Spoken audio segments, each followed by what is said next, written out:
কোনো কিছু শেখার জন্য সবথেকে বেশি যেটা ইম্পর্টেন্ট সেটা হলো রেগুলারিটি মেনটেন করা।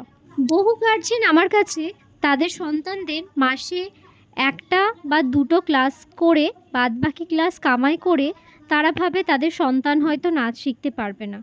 সেই সকল অভিভাবকদের উদ্দেশ্যে আমি জানাচ্ছি যে আমরা কিন্তু অভ্যাসের দাসী। নিজের সন্তানকে যেভাবে অভ্যাস করাবেন সেইভাবেই কিন্তু সে তৈরি হবে।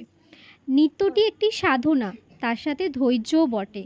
তাই আপনাকে এটাকে একদিনে হবে না, কিন্তু একদিন না একদিন ঠিকই হবে।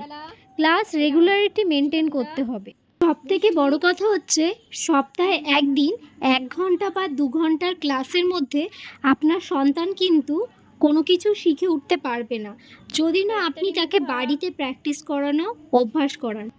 তাই কোনো কিছু শেখার ক্ষেত্রে শিক্ষক শিক্ষিকার যেমন ভূমিকা থাকে, ঠিক তেমনই কিন্তু সেই ছাত্রছাত্রীর বাবা মায়েরও সমান ভূমিকা থাকে বা দায়িত্বও থাকে বলতে পারেন।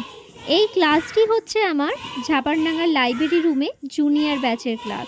ক্লাসটি থাকে প্রত্যেক সপ্তাহে শনিবার বিকেল 4টে থেকে। ভর্তির জন্য যোগাযোগ করুন 6296528022। সকলে ভালো থাকবেন, সুস্থ থাকবেন। Keep dancing.